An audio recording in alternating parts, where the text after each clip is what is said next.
Saya Yurdi Yasmi, siswa teladan SMP mewakili Provinsi Sumatera Barat. Saya dari SMP Limbanang Kabupaten 50 Kota. Kemudian saya juga mahasiswa teladan mewakili IPB pada tahun 1997. Sesudah kuliah di IPB, saya langsung bergabung dengan CIFOR, Center for International Forest Research, lembaga yang berfokus pada pengelolaan hutan berkelanjutan di tingkat dunia. Hutan adalah sumber daya alam yang sangat penting bagi Indonesia dan bagi dunia karena ini adalah paru-paru dunia. Setelah 2 tahun di CIFOR, saya memutuskan untuk mengambil S2 dan S3 di Wageningen University di Belanda. Setamatnya dari Belanda, saya bergabung dengan lembaga pengembangan dan riset yang berpusat di Bangkok, Thailand, yang mengurus tentang pengembangan sumber daya dan penelitian kehutanan di Asia dan Afrika. Fokus dari lembaga ini sangat penting karena tidak ada lembaga lain yang mengerjakan sumber daya manusia dan riset kecuali lembaga ini. Setelah 6 tahun, saya bergabung dengan The World Agroforestry Center di Mekong Region berbasis di Hanoi. World Agroforestry Center yang juga dikenal dengan ICRAF merupakan lembaga riset ternama atau terkemuka yang menjembatani antara pertanian dan kehutanan. Pekerjaan yang paling menantang adalah mengkoordinasikan negara-negara di kawasan Mekong karena banyak negara besar seperti China dan Vietnam yang sulit sekali untuk menghasilkan suatu kesepakatan.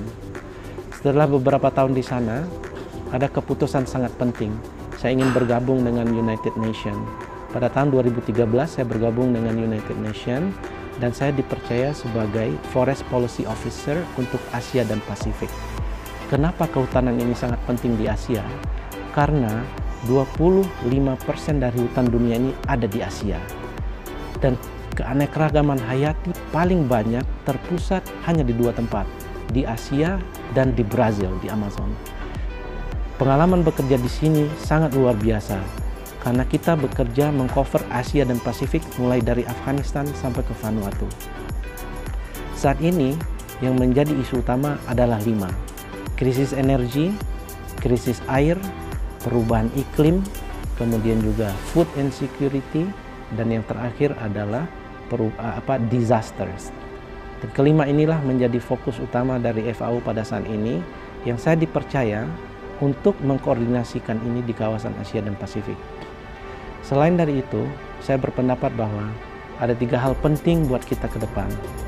Yang pertama adalah kompetensi di bidang yang kita minati atau yang kita geluti. Kehutanan dan lingkungan akan tetap menjadi hal yang sangat penting. Karena dunia sudah berkomitmen di Paris Agreement bahwa pada tahun 2100 kita tidak boleh mempunyai iklim yang lebih dari 2 derajat dari rata-rata sekarang. Kalau lebih dari 2 derajat ini akan katastrofik. Indonesia memainkan peran yang luar biasa di sini. Yang kedua adalah membangun networking. Networking tidak hanya di dalam negeri, tapi juga di tingkat global. Dalam hal ini, saya beranggapan bahwa potensi Indonesia melalui pemuda-pemuda dan diasporanya yang ada di seluruh dunia harus kita maksimalkan membangun Indonesia.